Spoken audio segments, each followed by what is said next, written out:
السلام عليكم ورحمة الله وبركاته. أعزائي المشاهدين، أهلا ومرحبا بكم في قناتكم تامر أبو المعاطي وممنون من العودة.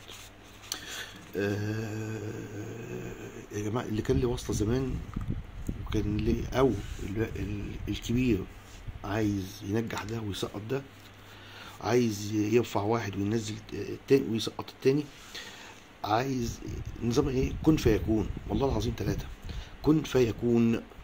احنا كنا عايشين في زمن، مش احنا، اهلنا اللي خدوا على قفاهم وعاشوا العيش الزفت اللي انا شايفها دي.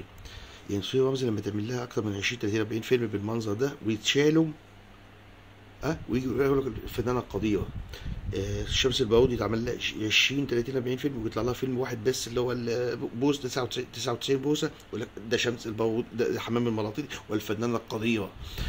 صلاح السعداني مش عارف في فيلم العملاق شالوا له كل افلامه وما عملوش الا فيلمين اتنين كده مع نادية الجندي، وبعد كده قال الفنان القدير صلاح السعداني. يعني مش عايزين حد يكبر، مش عايزين ممثلين تانيين يكبروا. جه تاني مين؟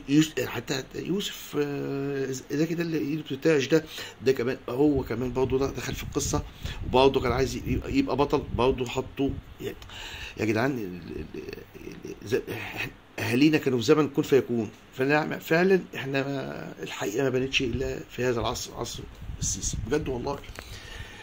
يعني احنا يعني كل اللي اتعلمناه غلط، كل اللي شفناه في حياتنا كله غلط. الفيلم ده بيحكي قصه ايه؟ اخ واخوه محامي والتاني ظابط، وهيحب بنت نشاله واتمسكت في قضيه ظلم دعاره، وهيتني وراه لغايه لما يثبت براءتها ويتجوزها في الاخر. دي قصه الفيلم عشان نخلص من الموضوع بتاعنا. يعني الفيلم ده مثلا بيطلع نجم زي مجدي وهبه، عملوا له افلام كتير جدا برضه، وبرضه اتشالت وحطت في العلب. مين ابن 60 في 70 80 90 100 ده اللي حاجه بالافلام دي؟ احنا مش عارفين والله العظيم. نفسي اعرف او حد يقول لنا مين، او الجهاز ده ايه ده. وبعدين ايه كان جهاز، بس الجهاز بعد ده سنه وده سنه وده سنه وده سنة، يعني متسلسل معاه. يعني مش ممكن. لكن في عصر السيسي فعلا بجد والله العظيم كل الحقائق بانت، من جمال عبد الناصر، من مش عارف من اليمين طلع ايه.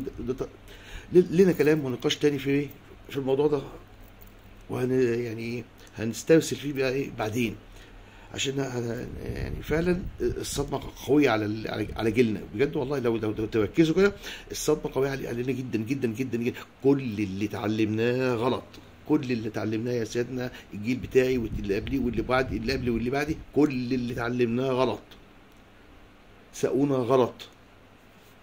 والبركه في ايه؟ في اجدادنا اللي كانوا ماشيين زي البعير، والقائد او القائد بيديهم بالايه؟ بالكبار، ماشي بالكبار.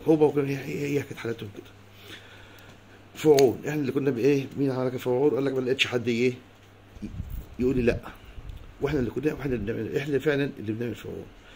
شكرا اعزائي المشاهدين، وارجو ان تستمتعوا بالفيلم. فيلم حلو، اتفرجوا عليه فعلا يعني. والسلام عليكم ورحمه الله وبركاته. كان معاكم تامر أبو المعاطي.